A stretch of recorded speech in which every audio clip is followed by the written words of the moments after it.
This is an Icelandic tale of a troll, mother and father, and their, I think, 18 sons.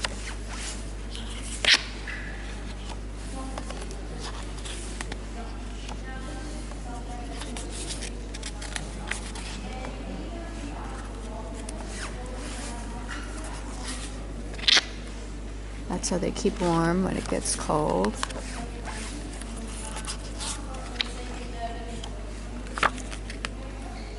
It's a child exploring. We had a meeting with the chief elf of the stone. He said so. And he asked him if it would be okay to move. If it would be okay for them to move to another place, move their home, the stone. And then he said, no, I cannot answer now. We have to have a meeting. And meet me in a week. Another meeting in a week. So they had this meeting, the elves, and a week later, the medium, he saw this chief elf again and asked, is it okay? Oh yes, it's okay. We are ready to move. You just take our home and we are ready. So please do that. So they did that. They moved the stone to this place here in Grýla, in this hamlet.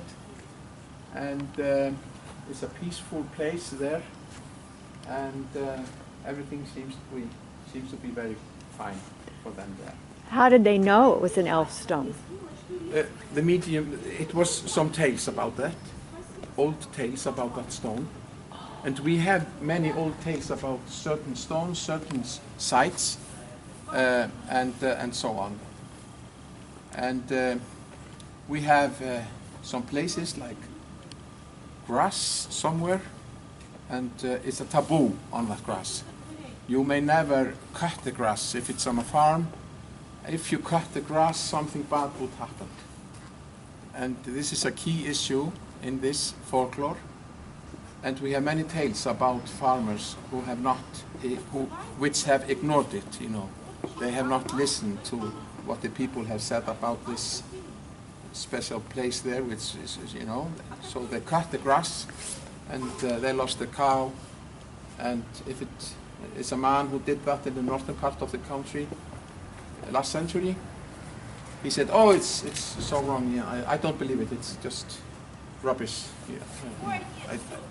So he cut the grass, and in September he lost 2 cows, and then he said it was just coincidence.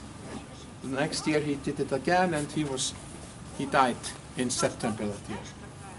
It's stories like this, which resentful beings from another world, because they were offended in some way. So, shall we go now and look at this stone, home of the elves?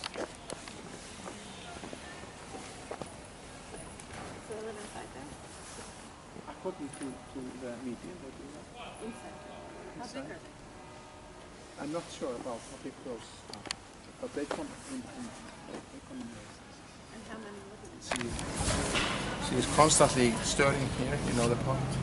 And she has a big cat called the Christmas cat, huge cat, and he goes everywhere to pick up all the naughty children for Grýla, and then she will eat the children. Put it in it's like a casserole or something she's eating, you know, from that big pot. And then she has a husband. They are both trolls. And his name is Leppalúði. Can you say that? Leppalúði? Leppalúði. Yeah. And her name is Grýla. Grýla, yeah. And they have 13 boys, and we call them the Yule Lads. And they are just more or less sleeping in the cave, apart from December, when they go to see human beings.